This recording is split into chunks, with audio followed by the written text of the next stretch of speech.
देश में लगभग 25 लाख ऐतिहासिक तालाब थे, लेकिन 2017-18 में जब फिर से गिनती हुई तो 25 लाख में से 20 लाख हम खो चुके हैं। सड़कें बनी तालाब, सोसाइटी बनी तालाब, नगर निगम हुआ फेल।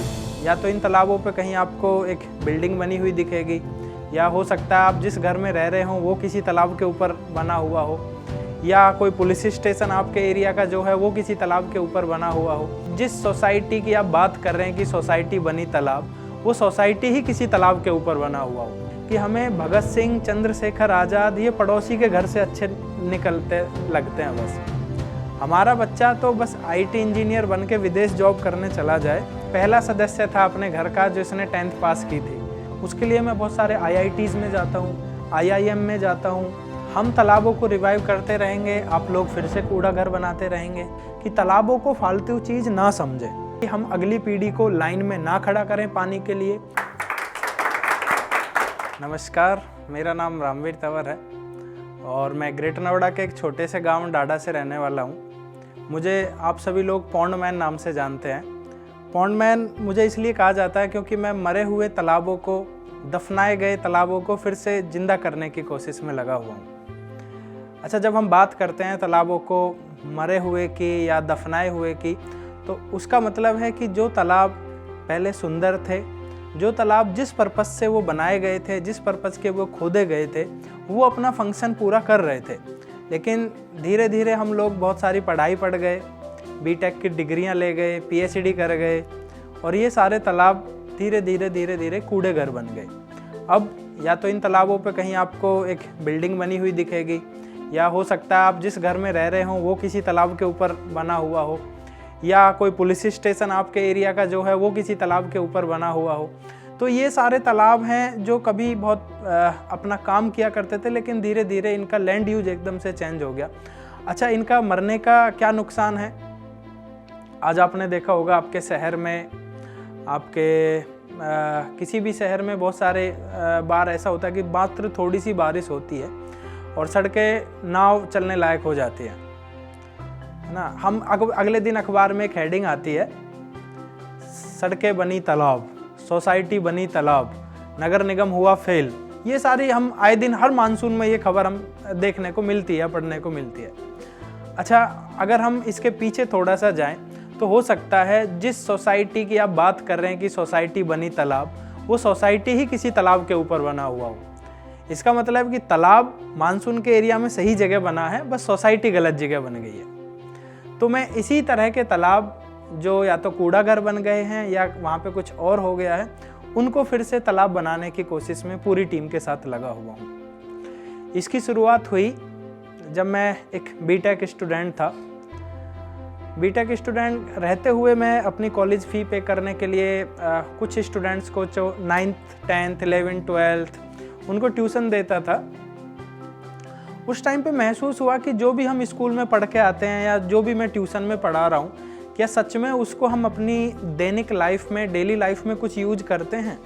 जैसे आप भी, आपके बच्चे EVS नाम की एक किताब आती है स्कूलों में, EVS पढ़ के आते हैं। उसमें वाटर कंजर्वेशन टॉपिक है ना, एनवायरनमेंट कंजर्वेशन है, वेटलैंड्स है, पॉन्ड्स है, बहुत सारी चीज़ें हैं। तो क्या कभी सच में, जैसे आज मान लो हम वाटर कंजर्वेशन की बात पढ़ के आए हैं स्कूल में या ट्यूशन में पढ़ के गए, तो क्या कभी देखा है आपने जाके बच्चों को कि वो अपने पेरेंट्स से जाके कहें कि आज वाटर कंजर्वेशन की बात पढ़ी है तो आज हम पानी बचाएंगे घर पे, या आज से हम जो है घर पे पानी बर्बाद नहीं होने देंगे, या आज से हम पॉन्ड्स की बात करेंगे? नहीं। हमारी एक्चुअली जो भी पढ़ाई होती है वो होती है 90% मार्क्स लाने के लिए। उसका कोई लेना देना नहीं होता कि इसको पढ़ के ज़मीन पे, ग्राउंड पे क्या चेंज करना है। और हम सच में अपने बच्चों को अलाउड भी नहीं करेंगे। जैसे एक कहावत है छोटी सी कि हमें भगत सिंह, चंद्रशेखर आज़ाद ये पड़ोसी के घर से अच्छे निकलते लगते हैं। बस हमारा बच्चा तो बस IT इंजीनियर बन के विदेश जॉब करने चला जाए, वो अच्छा लगता है। हम चाहते हैं कि पड़ोसी के घर से अन्ना हजारे निकले, लेकिन मेरा बच्चा इन चक्करों में ना पड़े।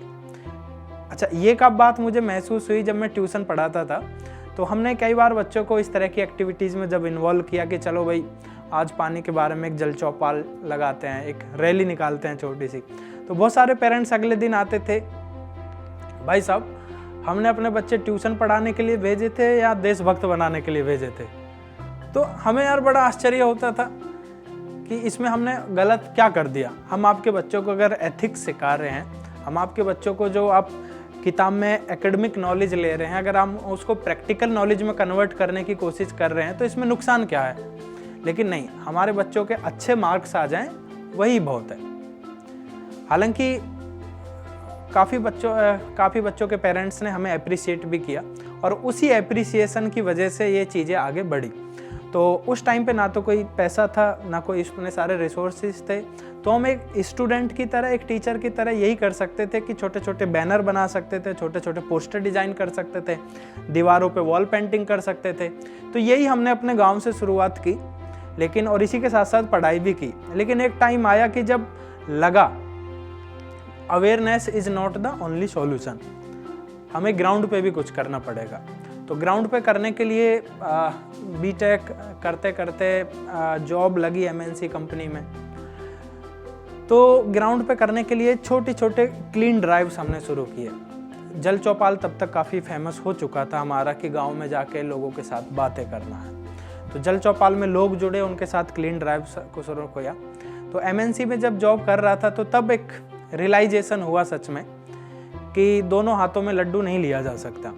ऐसा नहीं है कि आपके मन में काम करने का है कि एमएनसी भी जॉब छोड़ के ये करना है, एनवायरनमेंट कंजर्वेशन करना है, तालाबों के लिए कुछ करना है, लेकिन आप रोजी रोटी के लिए आप एमएनसी में कर रहे हैं। अच्छा, उस होता क्या है उसमें, कई बार आपने देखा होगा, हो सकता है आपके ऑफिस में भी ऐसे हों या खुद आप ऐसे हों कि आप 8 घंटे की जॉब में 80 बार टाइम देखते हों, है ना। सुबह 9 बजे ऑफिस में आए, फिर देखा 3 कब बज रहे हैं, लंच टाइम हुआ, फिर देख रहे हैं कि 5 कब बज रहे हैं।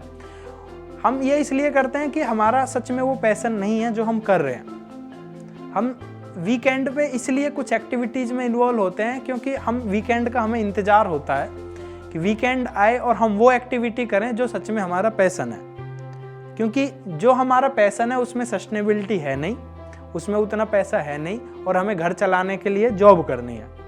और जो हमारा पैशन है उसके लिए हमें देना होगा बलिदान, उसके लिए करना होगा बहुत सारे कंप्रोमाइजेस, उसके लिए छोड़ना होगा कंफर्ट जोन। वो हम नहीं कर पाते। तो उस कंडीशन में क्या करते हैं, हम जॉब कहीं और कर रहे होते हैं, मन हमारा कहीं और पड़ा होता है। वो टीचर्स के साथ भी है, एमएनसी पे जॉब करने वालों के साथ भी है, मीडिया कर्मियों के साथ भी है। तो वो सब जगह ही एक कंडीशन होती है। तो फिर मैंने सोचा कि चलो रिस्क लेते हैं। रिस्क लिया, और अच्छा, रिस्क लेते टाइम दिमाग में ये आ रहा था कि नहीं हुआ कुछ तो क्या करेंगे, जॉब भी छूट जाएगी, है ना। और दूसरी चीज़ एक मन में ये भी था कि घर से कोई इतने स्ट्रांग तो है नहीं कि घर वाले संभाल लेंगे, क्योंकि मैं पहला सदस्य था अपने घर का जिसने 10th पास की थी, है ना। मम्मी ने कभी स्कूल देखा नहीं, पापा 9th तक पढ़े हुए हैं, बड़े भैया थे उन्होंने 10th पास की थी लेकिन 4th टाइम में जाके, मतलब 3 बार फेल हुए, 4थी बार में 10th पास कर ली, क्योंकि ज़्यादातर टाइम तो अपना भैंसों के पीछे, खेत में, वो सारी चीज़ें ही जाती थी। अच्छा, मेरी भी यही जिम्मेदारी थी। तो ये भी एक डर था कि जॉब छोड़ दी तो कैसे संभालेंगे चीज़ों को। लेकिन फिर आई कि यार एक बार तो रिस्क लेना बनता है। रिस्क लिया और जॉब छोड़ दी। 6-7 महीने तक जो भी सैलरी के बचे हुए पैसे थे वो चले। 6 महीने बाद एक बार फिर से ऐसा फीलिंग हुआ कि गलत कुछ हो गया, पैसे तो ख़त्म हो गए, है ना, इसमें कोई पैसा देता है नहीं, बस सब ऐसा कर देता है कि very good, great, keep it up, ये सारी चीज़ें हैं, लेकिन सस्टेनेबिलिटी कहाँ से हो। और मैं ठहरा था चाइल्ड मैरिड का शिकार। तो घर पे बीवी थी, बच्चे थे, है ना, तो उनको भी संभालना है। तो मैं अपनी कंपनी में एक बार फिर से गया। मैंने अपनी एचआर को बोला कि मैडम जॉब चाहिए, फिर से गलती हो गई शायद मुझसे। तो उन्होंने कहा कि अब तो बेटा नहीं हो सकता, क्योंकि तुमने ना रिजाइनेशन लेटर जो था उसमें कुछ ऑप्शन नहीं फिल किया था, है ना। उसमें उन्होंने 3-4 ऑप्शन दिए थे कि आपकी सैलरी कम है, आपको कोई प्रताड़ित कर रहा है, आपको कुछ सेक्सुअल एब्यूज़ है, आपके साथ कुछ प्रॉब्लम, या एनवायरनमेंट अच्छा नहीं है, तो आप इसमें कुछ भर के जाइए रिजाइन करने से पहले। अच्छा, तो मैं उसमें कोई भी नहीं भर के आया था। मेरे मैनेजर ने भी बोला कि कोई ऑप्शन तो आपको भरना पड़ेगा, तो मैंने मना कर दिया था कि सच में ऐसा इसमें ऑप्शन है ही नहीं, कि मेरा मन है कि मैं ये काम करना ही नहीं चाहता, मुझे दूसरा काम करना है, उसके लिए मुझे कुछ दिन जॉब छोड़नी पड़ेगी। तो तो ऐसा इसमें कोई ऑप्शन है नहीं कि कुछ दिन के जॉब छोड़ने का, तो मैं ये नहीं भर के जा रहा हूँ। तो एचआर ने फिर मुझसे वही बात कही कि आप अगर मेडिकल का कुछ भर के जाते तो हम शायद कंसीडर कर लेते, लेकिन अब तो कोई चांस है नहीं। उसके बाद मैंने 2 अलग अलग जगह भी ट्राई किया।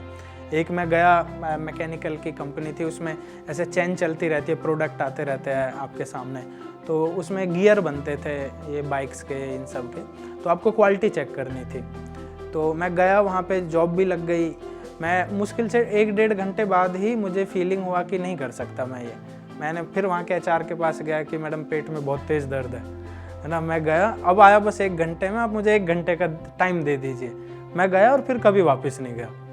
फिर से किया एक कंपनी में, वो लेमन मोबाइल नाम की कंपनी थी एक, तो वहाँ पे मैं गया, वहाँ पे 1-1.5 महीने किया, है ना। वहाँ पे प्रॉब्लम ये थी कि मोबाइल अंदर नहीं ले जाने देते थे, और सारे दिन इधर मीडिया वालों के फ़ोन आते थे, है ना, कल जल चौपाल कहाँ है, ये है, तो वो भी प्रॉब्लम थी, तो हमने वो भी छोड़ दिया। लेकिन बाद में फिर लगा कि यार इस काम को, क्योंकि उस टाइम तक मेरा खुद का मानना था कि कोई भी काम, ये एनवायरनमेंट का काम ना बड़ा सोशल वर्कर है, सोशल वर्क है, इससे पैसा कमाना एक तरह से बेईमानी है, इसमें आप पैसा नहीं कमा सकते, सिर्फ आप काम कर सकते हैं। लेकिन तब मुझे फीलिंग हुआ कि कोई भी काम कामयाब नहीं हो सकता जब तक आप उसको सेल्फ सस्टेनेबल नहीं बनाएंगे।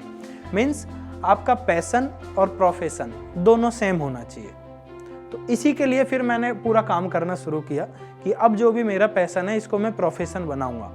मैंने कुछ छोटे छोटे कोर्सेस ज्वाइन किए। मैंने एक central pollution control board, ministry of environment में एक GSDP नाम का कोर्स होता है, ग्रीन स्किल डेवलपमेंट प्रोग्राम। वो कोर्स इस तरह का ही है कि अगर आपके अंदर एनवायरनमेंट के लिए कुछ काम करने के जज्बा है, लेकिन आपको नॉलेज नहीं है कि आप उस काम को अपना प्रोफेशन बना सकें, तो आप यहाँ पे 2-3 महीने का हमारे साइंटिस्ट के साथ जुड़िए, आप नॉलेज गेन करिए और आप फिर उस सर्टिफिकेट के बिहाफ पे कहीं पे भी जॉब के लिए या अप्लाई कर सकते हैं। कॉलेज में आप जाके लेक्चर दे सकते हैं। तो वो मैंने किया 3 महीने की ट्रेनिंग, तो मुझे कॉन्फिडेंस आया, वहाँ से पता चला कि कितना स्कोप है इस काम में करने का। तो ये किया, और जो दूसरी NGOs कर रही थी, कॉरपोरेट्स कर रहे थे, उनके साथ एज ए मैंने कंसल्टेंट, सुपरवाइज़र ये काम करना शुरू किया। हालांकि ये ईश्वर की भी कृपा थी और लोगों का साथ था, ये पूरा सेल्फ सस्टेनेबल काम बनता चला गया। अब मेरी एक कंसल्टेंसी भी है, मेरी एक अपना NGO भी है जो हम लोग मिलकर चलाते हैं, और जितनी सैलरी मुझे नहीं मिलती थी उससे ज़्यादा मैं आज अपने लोगों को या फिर जो सुपरवाइज़र्स हैं उनको देता हूँ। और हम गांव के आसपास से शुरू किया था, लेकिन अभी हम कई राज्यों में काम कर रहे हैं, चाहे दिल्ली NCR, गौतम बुद्ध नगर, गाजियाबाद, हापुड़, बुलंदशहर, बेंगलोर, मानेसर, गुड़गांव, दिल्ली, सब जगह हमारे लगभग अभी 18 से ज़्यादा काम चल रहे हैं। और इसमें बड़ी बड़ी MNC कंपनियों के CSR फंड्स को हमने यूटिलाइज़ किया है। और मैं खुद स्वच्छ भारत अभियान का ब्रांड एम्बेसडर हूँ गाजियाबाद के लिए। इसके साथ साथ ही काफ़ी सारे अवार्ड भी मिले हैं, चाहे वो इंटरनेशनल अवार्ड हो। तो इससे मैं अब जितने भी युवा हैं सबको एक मैं विश्वास दिलाने का काम करता हूँ कि आप जो भी, अगर आपका कुछ पैशन है, सच में आपको स्ट्रगल तो करना पड़ेगा, लेकिन अगर आपका स्ट्रगल अच्छा है, आपकी मेहनत सच्ची है और आपकी इंटेंशन अच्छी है, तो 1-2 साल 3 साल में आपको, ऐसा नहीं है कि कल आप काम किया तो परसों आपका अखबार में नाम आ जाएगा। तालाबों के लिए बहुत सारे युवा जुड़ते हैं। अब मेरा काम है कि मैं एक पॉन्डमैन बन गया। अभी हाल ही में माननीय प्रधानमंत्री जी ने मन की बात में और माननीय मुख्यमंत्री जी ने ट्वीट के माध्यम से पॉन्डमैन ऑफ इंडिया की उपाधि दी। तो उसके बाद मेरा नेक्स्ट टारगेट है कि मैं कितने पॉन्डमैन भारत में या दुनिया में इस तरह के खड़े कर दूं। उसके लिए मैं बहुत सारे IITs में जाता हूं, IIM में जाता हूं। हालांकि मैं कभी IIT में पढ़ा नहीं, IIM में पढ़ा नहीं, ना कभी मेरा ऐसा कोई सपना रहा, लेकिन वहाँ के स्टूडेंट्स को, PhD स्कॉलर्स आते हैं देश विदेश से कि हमें थीसिस में आप मदद करिए। तो अभी भी मैंने करीबन 2 साल में 8 से 9 PhD स्कॉलर्स की मदद की है थीसिस लिखवाने में, पॉन्ड रिस्टोरेशन पे। तो यही मेरा काम है कि अब कैसे हम रेप्लिकेट करें और बड़े स्तर पे इस काम को करते चले जाएं। अच्छा, जब तालाबों की बात आती है और हम पूछते हैं कि भाई तालाबों को क्यों रिवाइव करना चाहिए हमें, तो हमारे साथ कुछ इस तरह की समस्याएं, या तो ऐसा नहीं है कि सारे तालाब सूखे हुए हैं या सारे तालाबों में जलकुंभी भरी हुई है, अलग अलग तरह की समस्याएं हैं। किसी में जलकुंभी है, किसी में सूखा हुआ है, किसी में एरिया पूरा है लेकिन 10-15 फीट तक कचरा बन के वहाँ पे एक पहाड़ जैसा दिखने लगा है। कागजों में वो तालाब है लेकिन वहाँ पे कूड़े का एक पहाड़ है। तो उसको पूरा क्लीन करने में बहुत टाइम लग जाता है।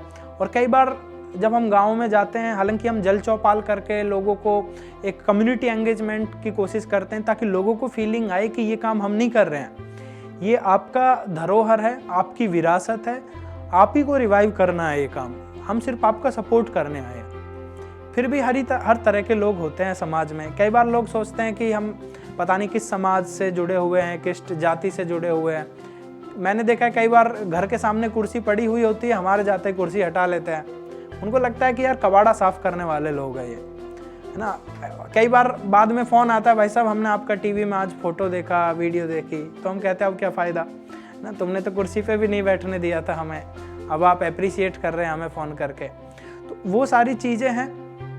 लेकिन मुझे जो लगता है, तालाबों को जब तक खुद हमारी तरह तालाब सेल्फ सस्टेनेबल नहीं बनेंगे, यानी आप एक तालाब को आप उसको एक जीवित प्राणी समझिए, जब तक एक तालाब खुद के मेंटेनेंस का खर्चा नहीं कमाएगा, खुद के मेंटेनेंस का खर्चा नहीं निकालेगा, आप उसको 10 बार रिवाइव करिए, 25 बार रिवाइव करिए, 100 बार रिवाइव करिए, कोई फ़ायदा होने वाला है नहीं। हालांकि ऐसा नहीं है कि अगर वो फिर से कबाड़ा घर बन भी जा रहा है तो रिवाइव करने का है नहीं, क्योंकि जब भारत देश आज़ाद हुआ था तो कुछ मीडिया आर्टिकल्स के अकॉर्डिंग देश में लगभग 25 लाख ऐतिहासिक तालाब थे।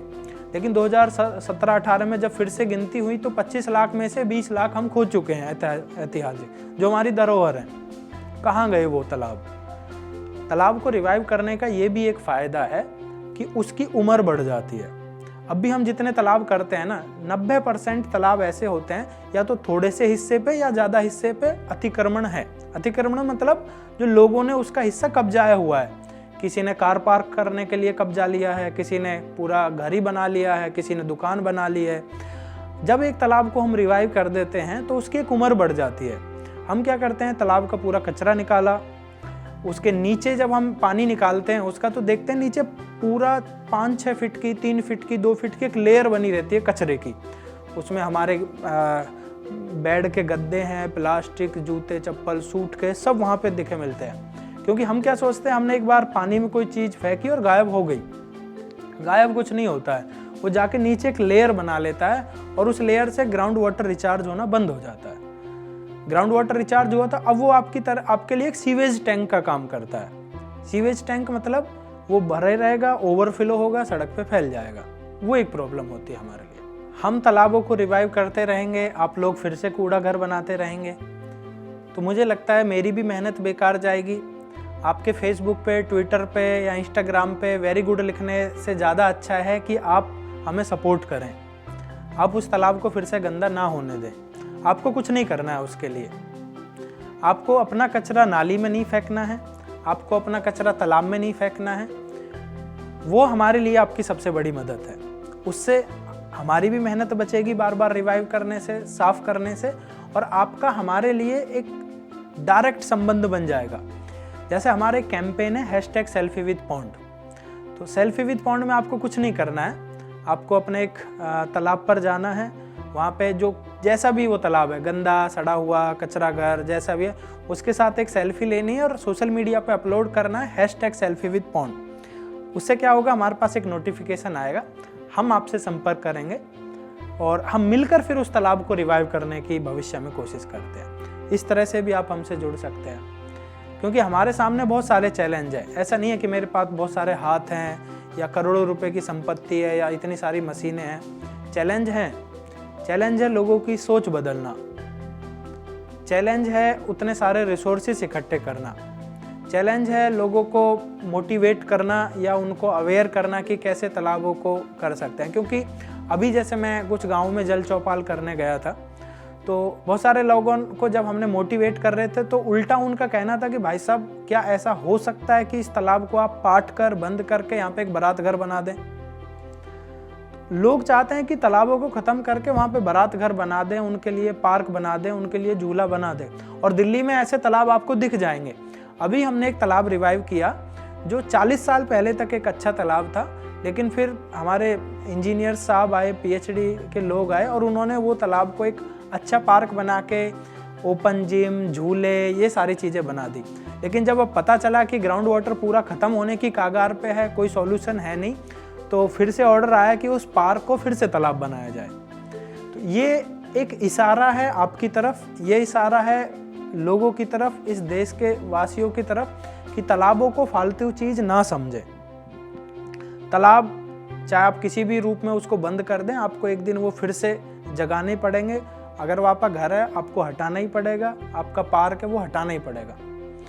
दूसरी चीज़, मैं चाहता हूँ कि आप भी पॉन्ड मैन बने, आपके मोहल्ले से एक पॉन्ड मैन निकले। क्योंकि मैं जिस तरह से एक गांव से आया हूँ, गांव में ऐसा नहीं है कि हम कोई बहुत बड़े ज़मींदार थे। गांव में मेरा तालाबों के साथ कनेक्शन शायद इसलिए था कि मेरी बचपन की जिम्मेदारी थी भैंसों को और गायों को जंगल में घास चरा के लाना। मैंने अपने 10th 11th क्लास तक वही किया है। स्कूल की छुट्टी हुई, प्लास्टिक में अपनी किताबें थैले में रखी। अच्छा, वो बहुत ऑल इन वन एक थैला होता था, आप उसमें किताब भी रख सकते हैं, है ना। कहीं बैठने की जगह नहीं, किताब मिलाओ, पीछे रखो, फिर बैठ जाओ। आपको स्कूल में ले जाना है, बारिश पड़ने लगी, उसको रख लो, वाटर प्रूफ है पूरा। तो इस तरह के बैग के सहारे वो पूरी, क्योंकि और बीच में तालाबों के साथ खेलना भी हुआ। तो जिन तालाबों के साथ हमने अपने पैर के ऊपर मिट्टी डाल डाल के थोड़ी देर बाहर निकालो पैर को तो एक घर बना मिलता है वहाँ पे, तो ऐसे घर बनाए हैं जिन तालाबों के किनारे बैठ बैठ के आज वहाँ पे खड़ा नहीं हुआ जाता, आज वो कचरा घर बन गए हैं। अब आप सोचिए, जो बुजुर्ग, जो पिछली पीढ़ियाँ हमारे लिए इतनी सुंदर और प्राकृतिक धरोहरें छोड़ के गई थी, हमने उनको क्या दिया है? एक कचरा घर। और हम क्या दे के जाएंगे उनको? वो कचरा घर भी शायद उनको नहीं मिले, वो पछताएंगे, वो हमें गाली देंगे। आज हम बहुत सारी धरोहरें हैं, विरासतें हैं देश में, जिनके लिए हम लड़ते हैं। कई बार झगड़ा करते हैं कि ये तो हमारे राजाओं ने बनाया था, हमारी जात के राजाओं ने बनाया था ये महल। वो कहते हैं नहीं नहीं, हमारे जात के राजाओं ने बनाया था। ये तालाब कहाँ से आए थे? मैं पूछता हूँ, ये तालाब कहाँ से आए थे? तालाब ऐसा तो नहीं था कि कोई सुबह सुबह सो के उठा और गाँव में 3 तालाब बन गए। ये आज तो मेरे पास JCB मशीन है, आज पॉकलैंड मशीन है, फिर भी ये तालाब बनाने में हमारी एक तरह से पसीने छूट जाते हैं। सोचो उस टाइम पे ना पॉकलैंड मशीन थी ना JCB थी, उस टाइम पे इतने सुंदर तालाब बने, परफेक्ट लोकेशन पे बने। तो उनकी तरह आज हमारी जिम्मेदारी है कि हम अगली पीढ़ी को लाइन में ना खड़ा करें पानी के लिए, हम अगली पीढ़ी को ये ना दिखाएं कि तालाब कैसे होते हैं, ये अवसर ही ना दें। क्योंकि आज आप अपने बच्चे को बोलिए कि एक अच्छी सी सीनरी बना के दो ड्राइंग पेपर पे, मैं कह रहा हूँ 90% बच्चे एक ही सीनरी बनाएंगे। एक अच्छा सा पहाड़ होगा, पहाड़ के पीछे से उगता सूरज होगा, आगे एक तालाब होगा, झोपड़ी होगी और कमल के फूल के लिए होंगे, 1-2 पक्षी घूम रहे होंगे वहाँ पे। अच्छा सच बताओ मुझे, सच में कहाँ देखा है तुमने दृश्य? आप अपने बच्चों को घुमाने ले जाओ जहाँ पे पीछे से उगता हुआ सूरज हो, पहाड़ हो, झोपड़ी हो और तालाब हो, कमल के फूल खिले हो। ये सिर्फ हमारी इमेजिनेशन रह गई है, लेकिन इमेजिनेशन झूठी नहीं है। हम ऐसा कर सकते हैं, तालाबों को इतना सुंदर बना सकते हैं। और मैं आपको एग्जाम्पल दे सकता हूँ, हमने ऐसे तालाबों को रिवाइव किया है जहाँ पे गांव वालों की गाय भैंसे फंस जाती थी, दलदल में मर जाती थी फंस के, और रिवाइव करते टाइम हमको एक एक तालाब से 6-6 कंकाल मिले हैं गाय भैंसों के। लेकिन आज आप जाके देखिए, वहाँ पे बच्चे नहाते हुए दिखेंगे आपको तालाब में, वो दूर से आते हैं और छलांग मारते हैं उस तालाब में। आज वहाँ पे गाय पानी पी के जाती हैं, माइग्रेटरी बर्ड्स वहाँ पे दिखते हैं आपको। तो ये असंभव नहीं है। जिन लोगों को असंभव लगता है, हम उनके लिए एक एग्जाम्पल क्रिएट करके जा रहे हैं या क्रिएट कर रहे हैं कि कुछ भी असंभव नहीं है, हम मिलकर ये सब कर सकते हैं। तो अब आपकी बारी है, क्योंकि अभी मैंने कहीं पढ़ा था कि ये सही समय है जब हम एनवायरनमेंट के लिए, क्लाइमेट चेंज के लिए कुछ कर सकते हैं। क्योंकि जो पहले हुआ था वो सफिशिएंट नहीं था, इसलिए आज हमको दुनिया के सबसे प्रदूषित शहरों में रहना पड़ रहा है। और शायद आज के 10 साल बाद, 20 साल बाद जो करेंगे उसका कुछ फायदा होने वाला है नहीं। तब तक बहुत लेट हो चुके होंगे, तब तक बहुत देर हो चुकी होगी। तो आज फिर से हमारे पास एक अच्छा समय है, अच्छा मौका है कुछ करने के लिए। तो आइए मिलकर तालाबों को रिवाइव करते हैं, इन राष्ट्रीय धरोहरों को सम्मान देते हैं, अपने पिछली पीढ़ियों को सम्मान देते हैं और आने वाली पीढ़ियों को एक अवसर देते हैं नेचुरल रिसोर्सेज को एंजॉय करने का। जय हिंद, जय भारत, धन्यवाद।